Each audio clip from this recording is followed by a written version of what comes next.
2010 में तो इन्होंने इस्लाम एक्सेप्ट किया था, ये इस्लाम की ABC भी नहीं जानते थे, बस कलमा पढ़ा था इन्होंने और इस्लाम को जान रहे थे, समझ रहे थे। तो कहाँ से सीरिया जाने की बात हो सकती है? मुझे नहीं पता कि मेरे फादर इन लॉ ने इतनी बड़ी बात कह कैसे दी।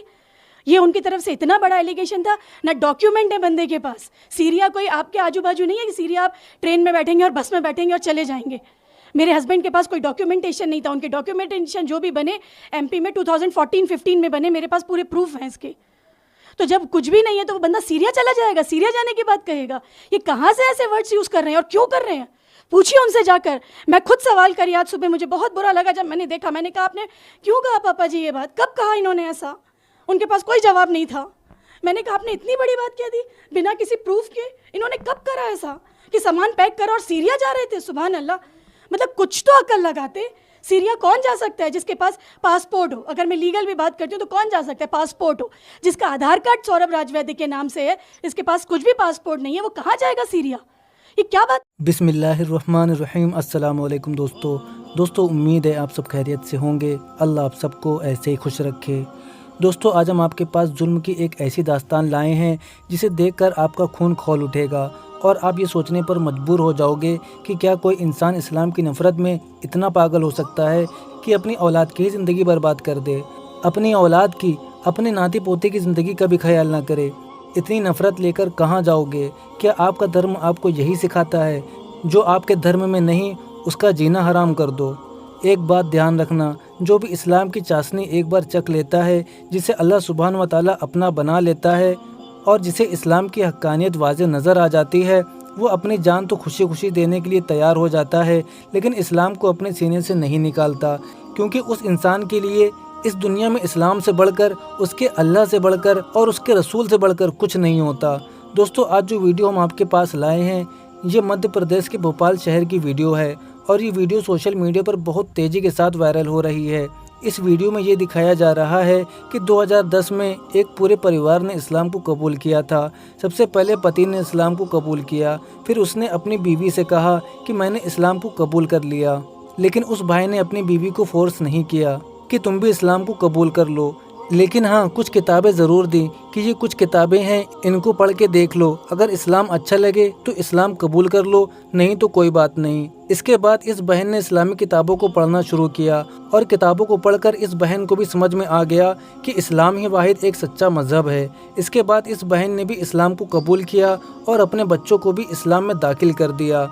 लेकिन अब 13 साल बाद इनके हिंदू ससुर ने अपने बेटे के ऊपर इल्ज़ामात लगाना शुरू कर दिया कि मेरा बेटा लोगों को इस्लाम की तालीमात देता है, दीन की बातें लोगों को पहुंचाता है, और इसके अलावा भी बहुत से झूठे इल्ज़ामात लगाकर अपने बेटे को झूठे केस में फंसाने की कोशिश की। इसके बाद आगे क्या होता है आप ये इस वीडियो में देखें ताकि आपको बात अच्छे से समझ में आ सके। 9 तारीख की मॉर्निंग में आई थी। मेरे हस्बैंड और मेरे बच्चे स्विमिंग के लिए जा रहे थे दोनों, और माजरा तो खैर मैं भी नहीं जानती क्या है। पुलिस के पास ना कोई वारंट था, ना कोई FIR थी, बस डायरेक्टली घर में घुसे और सारा सामान इधर उधर फेंकने लगे और ढूंढने लगे जैसे कोई चीज़ एक प्लान करके आए हो कि उनके को कुछ मिलेगा और हमें इसको लेके जाना है।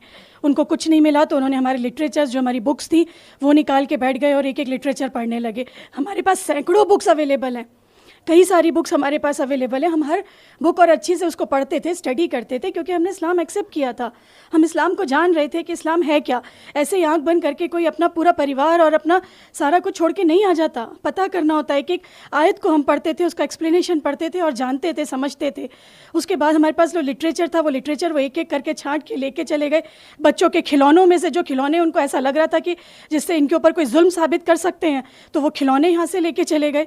और ना कुछ भी नहीं था उनके पास, कोई वारंट नहीं था। कोई, मैं पूछ रही हूँ कि मेरे हस्बैंड के लिए कोई FIR लिखी हो तो मुझे बताओ तो। किसी ने अगर इनकी कंप्लेन करी है तो वो तो बताओ, किसने कंप्लेन करी है, किस बिना पे कंप्लेन करी है। ये कहते हैं कि इन्होंने तकरीरें दी, तो एक तकरीर का कोई वीडियो दिखा दो, कहाँ जाके इन्होंने तकरीरें दी। सुबह से शाम तक बंदा कॉलेज में होता है, 5 बजे घर आता है, घर आके रेस्ट करता है, उसके बाद बच्चों को पढ़ाता है। ये उसकी स्कूल पूरी लाइफ चल रही थी। सैटरडे संडे उसके जो भी फ्रेंड्स होते हैं, जो भी आए घर में बैठ के कुरान पढ़ते हैं, चले जाते हैं। और फ्रेंड्स क्या, मतलब ये 2 लोग ही बस होते थे, अब्बास भाई होते थे और अब्दुल रहमान भाई होते थे, क्योंकि वो भी रिवर्ट है। और वो लोग पढ़ते क्या थे मैं तो आपको वो भी बताती हूँ, क्योंकि मैं इस घर में रहती थी, जब भी मैं सुनती थी मैं यही देखती रहती थी कि वो लोग अलग अलग ऑथर की कुरान लेकर आते थे और उसमें डिफरेंट ऑफ ओपिनियन डिस्कस करते थे कि ये देखिए इस ऑथर की कुरान में ये फ़र्क है, इस ऑथर की कुरान में ये फ़र्क, इस ऑथर की कुरान में ये फ़र्क है। अब जो भी इन्होंने जो किया वो ये किया कि इस्लाम की दावत देना, लोगों को ये चीज़ बताना, ये करो मत करो, ये इनका नेचर था। ये ऐसे थे अल्हम्दुलिल्लाह, ये लोगों को सही की तरफ रोकते बढ़ाते चले जाते थे। इवन घर में अगर बच्चे भी लड़ रहे होते हैं तो उनको भी कहा करते थे बेटा नहीं लड़ना, एक पे हाथ नहीं उठाना, ये हाथ उठाना सही नहीं है एक दूसरे पे।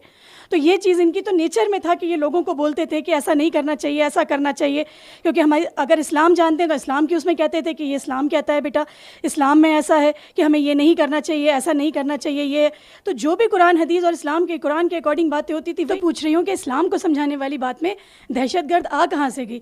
दहशतगर्दी तो वो होती है जो रोड पे आज अगर मैं मुँह खोल के बोलती हूँ तो आप मुझे बताइए कि क्या ऐसी रैलियाँ नहीं निकाली जाती जिनमें किस तरह की बातें की जाती हैं, किस तरह से रखा जाता है? क्या ये दहशतगर्दियाँ नहीं फैलाई जा रही?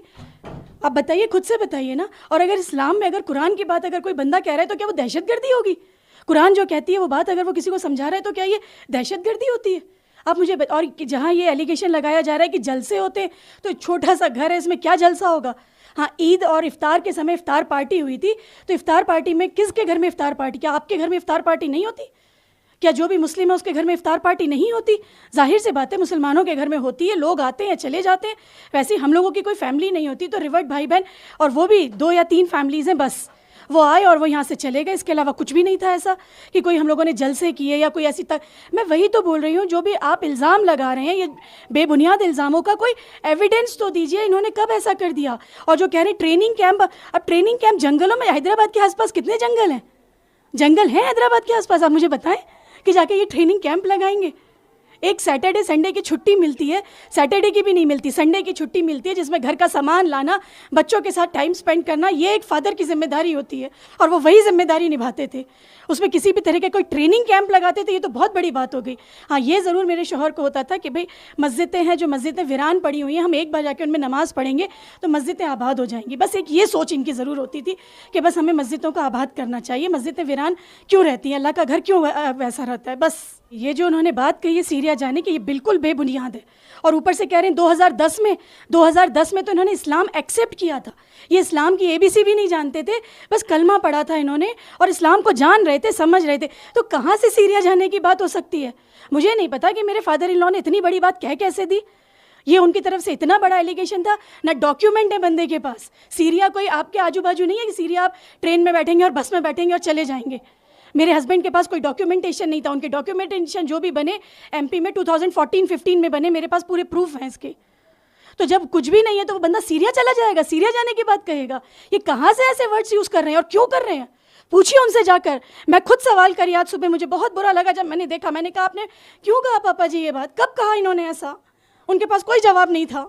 मैंने कहा आपने इतनी बड़ी बात कह दी बिना किसी प्रूफ के? इन्होंने कब करा ऐसा कि सामान पैक करो और सीरिया जा रहे थे? सुभान अल्लाह, मतलब कुछ तो अकल लगाते। सीरिया कौन जा सकता है जिसके पास पासपोर्ट हो? अगर मैं लीगल भी बात करती हूँ तो कौन जा सकता है? पासपोर्ट हो, जिसका आधार कार्ड सौरभ राजवैद्य के नाम से है, इसके पास कुछ भी पासपोर्ट नहीं है, वो कहाँ जाएगा सीरिया? ये क्या बात कर रहे हैं वो? और उनके पास कोई प्रूफ है इसका कि बस कह दिया, हमें जो कहना है कह दिया? जी अल्हम्दुलिल्लाह, मेरे परिवार से मेरी बात होती है और सास से मेरे शौहर की बात हुआ करती थी। मेरे फादर इन लॉ और मेरे हस्बैंड के बीच में हमेशा इख्तलाफ रहे और इतने ज़्यादा इख्तलाफ रहे, और उसका रीज़न ये था कि मेरे शौहर का एक कहना होता था कि भाई आप मुझे कुछ भी कह लो, मेरी बीवी को कुछ कह लो, मेरे बच्चों को कुछ कह लो, आप जो कहना है आप इनको कह लो, बट मेरे अल्लाह और मेरे रसूल को कुछ मत बोलो। अगर आप उनको कुछ बोलोगे, मैं आपके खुदाओं को कुछ नहीं बोल रहा, आप मेरे खुदाओं को क्यों गाली देते हो, क्यों बुरा कहते हो? इनके अंदर बस एक ये चीज़ होती थी और वो पापा जी को बर्दाश्त नहीं थी। जब भी जाते थे तो इस बारे में कुछ वो कहते ही थे, वो ऐसा कुछ कहते थे कि बात भड़के और फिर ये नाराज़ हो और ऐसी कोई लड़ाई हो। ऐसा कभी नहीं हुआ कि सौरभ ने खुद से जाकर कभी कोई बात कही और उसमें पापा जी बिल्कुल अच्छे से बहुत टाइम हमने स्पेंड कर लिया और हम अच्छे से आ गए हों। मेरे माँ बाप तो खैर अल्लाह का शुक्र है कि वो कुछ नहीं कह रहे हैं। उनका, मैं खुद अभी 2 महीने वहीं पे रही थी, पापा की तबीयत ठीक नहीं थी, वहीं से होके आई। लेकिन हाँ, मेरे सास ससुर ऐसा कह रहे हैं तो ये इल्ज़ाम नहीं है, उनकी सोच ये कह रही है। उनको लगता है कि शायद हमारा सौरभ इस चीज़ से बच जाएगा, बट ये वो नहीं जानते कि ये सौरभ के लिए कितना कॉम्प्लिकेशन क्रिएट कर देगा। तो मैं तो यही रिएक्ट करूँगी कि ये आप लोग क्यों बोल रहे हो ऐसा जो झूठ है, जिसकी कोई बिना नहीं है। अगर आप ये कहते हो कि नहीं हम खुद मतलब मैं तो इतनी हैरान हूँ इस बात को सोच के कि माँ बाप अपने बच्चे के बारे में ऐसी बात कह रहे हैं और ऊपर से मुझसे कह रहे हैं कि हम तो उसको बचाने की कोशिश कर रहे हैं। ये तो ऐसा दोगला चेहरा मेरे सामने नहीं। मुझे तो बहुत तकलीफ़ हुई इस बात की। और जिसको भी जिनका भी नाम ले रहे हैं कि इनके कारण हुआ, उनके कारण हुआ, उसके लिए भी मैं यही कहूँगी कि देखिए, किसी का ब्रेन वॉश नहीं किया जा सकता। कोई भी है उसका ब्रेन वॉश नहीं हो सकता। हर किसी के पास अल्लाह ने इंटेलेक्ट दिया है, समझ दी है, वो अपने आप सूझबूझ कर और हर चीज़ का रिसर्च कर कर ही इस्लाम में आता है। कोई किसी का ब्रेन वॉश नहीं कर सकता। मुझे तो आज तक याद नहीं है कि मेरे हस्बैंड ने कभी किसी को कन्वर्ट किया हो। इवन उन्होंने अपनी वाइफ को कन्वर्ट नहीं किया। मेरे से उन्होंने ये कहा था कि देखो सुरभि, तुम्हारी इच्छा है, अगर तुम होना चाहती हो, नहीं होना चाहती हो, इट्स ऑन यू। लेकिन मैं इस्लाम पे रह रहा हूँ, मैं इस्लाम पे चलूँगा। तुम पढ़ो, जानो, तुम्हें अच्छा लगे तो तुम एक्सेप्ट करो, अदरवाइज़ मत करो। इन्होंने मुझे नहीं फोर्स करा तो बाहर किसी को कैसे फोर्स कर सकते? मतलब मुझे ये और आप किसी एक इंसान को खड़ा करके बताइए वो जो कह दे